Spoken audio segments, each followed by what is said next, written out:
लड़ाई जो है वो पुराने जमाने से आ रहे हैं। अभी जो है सिर्फ मेरे हिसाब से जो है वो हिंदू धर्म के लफ्ज की वजह से इसको मिटाने की कोशिश वहां पर चल रही है और मुसलमानों को टारगेट बताने से इस भेदभाव को जो है वो मिटाने की बात चल रही है, ऐसा मैं मान के चलता हूं। लेकिन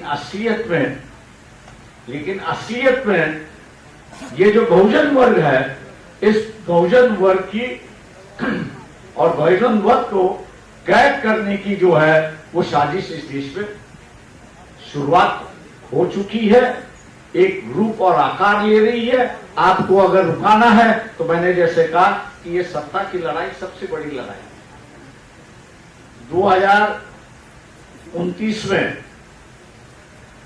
कौन जीतता है, कौन प्रधानमंत्री बनता है, कौन मुख्यमंत्री बनता है, मेरे ख्याल से उस पर हम लोगों को सोचना नहीं चाहिए। हमारा मकसद एक ही होना चाहिए कि जो संविधान बदलने की बात कर रहे हैं, जो संविधान बदलने की बात कर रहे हैं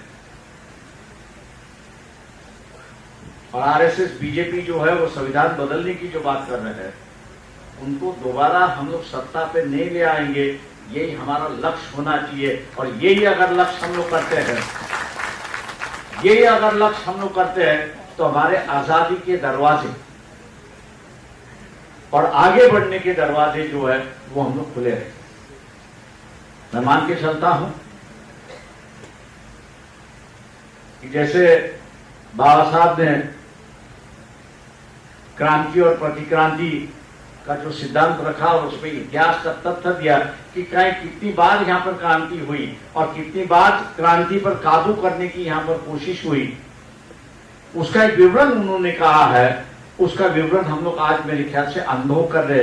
ऐसी परिस्थिति है, ऐसे वक्त में महात्मा फुले जिन्होंने ये क्रांति शुरुआत की, बाबा साहब ने इसको एक रूप दिया, आकार दिया, एक विचारधारा दी। क्या हम लोग अपने ही वक्त में हारते हुए दिखाएंगे? क्या हम लोग जो है आने वाली नस्लें जो है, हमारी पीढ़ी जो है, उनका कैद होने का रास्ता क्या हम लोग के उसको शुरुआत करेंगे? और मैंने इसलिए कहा कि हमारी विचारधारा स्पष्ट होनी है, हमारी सोच जो है वो स्पष्ट होनी चाहिए।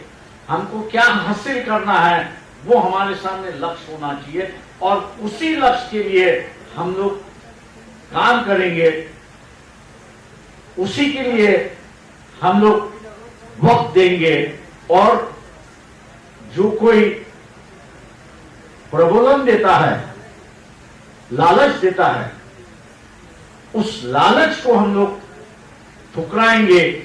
यही अगर हम लोग मकसद मानते हैं तो मैं मान के चलता हूं कि दोनों की क्रांति जो है वो हम लोग बरकरार रखेंगे, उसको बुनियादी स्वरूप पर ले जाएंगे और एक मुकाम पे ले जाएंगे।